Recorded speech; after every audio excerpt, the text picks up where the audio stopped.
Hi, my name is Brittany Thomas, and I am a student at LSUA, currently enrolled in Psych 4017, Advanced Research Pathology, and this is my report on my research paper entitled Education for All Students, Comparing the Experiences of Traditional and Non-Traditional Students. I chose this topic because I myself am a non-traditional student, considerably. Based on my age, I am 34 years old. I began my college journey again at the age of 29. Um, and just a little context, when I first began college right out of high school, I was unsure of what I wanted to do career-wise. Um, and I struggled with that, and that eventually led to me dropping out of college at the age of 19. Fast forward 10 years later, I had gained experience in childcare, and that ultimately became my passion. And I decided that I wanted to pursue that further.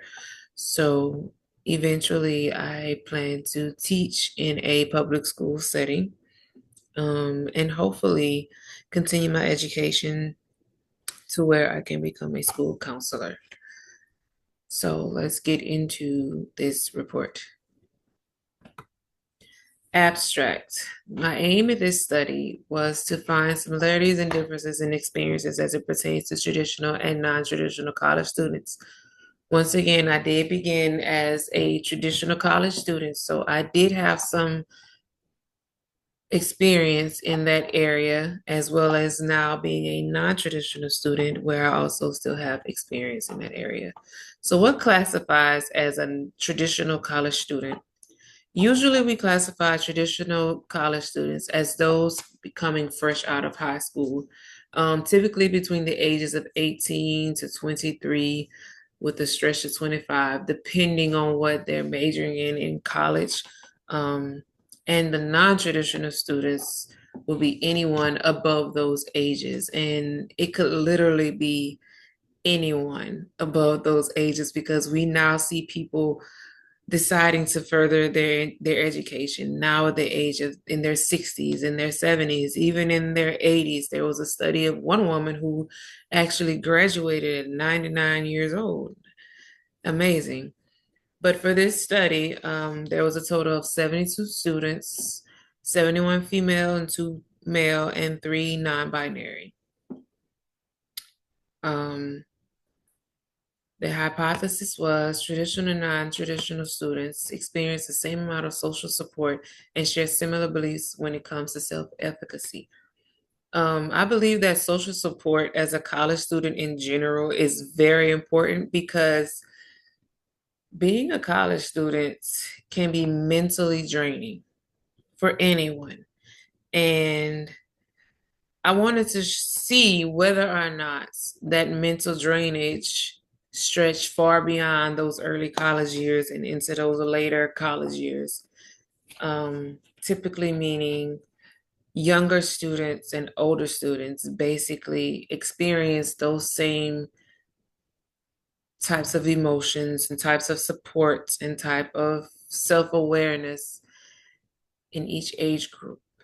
Um, and that's just based off the stem of them just basically being college students, period. Why this comparison? As I've been on both sides of the spectrum, as a traditional college student, they may feel pressured into going into furthering their education. I know for me, college was seen as something that I needed to do because it was not done in my family at my young age. And it was get it done while you're young, while it's still fresh in your mind, go back to school, get the required education you need for your career. And a lot of young students may not feel prepared enough to enter into college, yet they still do it. And they also may feel unsure of what they actually wanted to do with their life. As I mentioned earlier, when I first went into college, I was very unsure of what I wanted to do with my life. And as far as traditional students, I've been on this end of the spectrum as well. I felt maybe it was too late for me. Maybe I wouldn't be able to keep up. Maybe I had too many responsibilities as far as bills are concerned. I had a lot more on my plate to digest at my age of 29. I may feel like starting all over again may be a bit too much for me to handle. And by the time I did start school over again, those college hours that I had accumulated as a traditional college student had done expired. So literally had to start all over again. So that is why I wanted to do the comparison and see if there was any similarities between the two age groups. What factors come into play? The psychological well-being and the social support. The mental state of a traditional student and a non-traditional student is very important. For a traditional student, as I said, being unsure of what you want to do with yourself career-wise can be very overwhelming as a young student, as a teenager, because they are technically classified still as teenagers, 18, 19. That's still a teenager, still young. Um, and that pressure can lead to depression and uncertainty, anxiety in a young student, and that social support may be overwhelming because, as I said, some children do feel pressured into going into college. As do older students, the psychological well-being. I have too much going on for myself right now. I don't have enough time. Some may have kids, grandkids. They may not feel like they can mentally stretch themselves out enough to be able to keep up with classwork. And the social support could possibly be limited. Self-efficacy and ageism. A lot of people may experience ageism whenever it comes to going back to school because they may have peers, or the social support that they do have may make them feel like they are too old to be trying at their age to gain an education.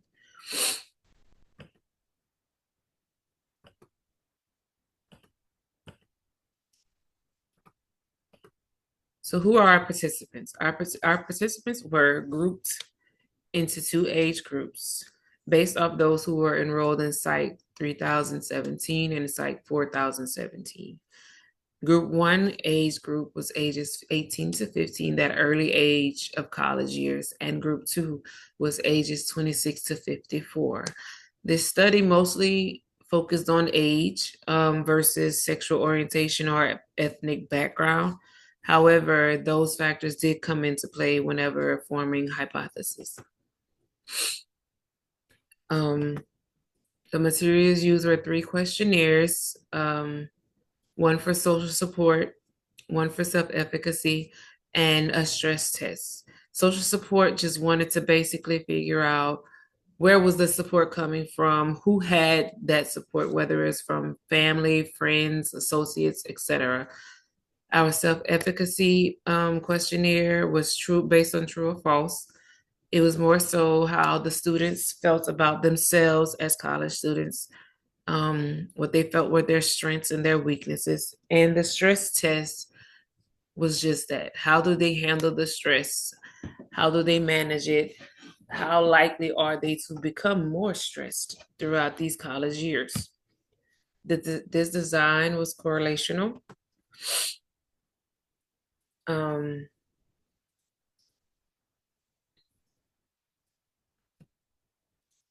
Step-by-step procedure. The surveys were sent out and they were provided by Professor Elder. Each student received these surveys. We used a total of 3 surveys and they were completed and submitted back. Testing was then conducted upon receipt from each student, and the results were as followed. As stated, there was 72 participants, 76 participants, 72 female and 2 male, 3 non-binary. The first hypothesis stated that traditional and non-traditional students experience the same amount of social support and share similar beliefs when it comes to self-efficacy. Based on the t-test that was used to test this hypothesis, we found that um,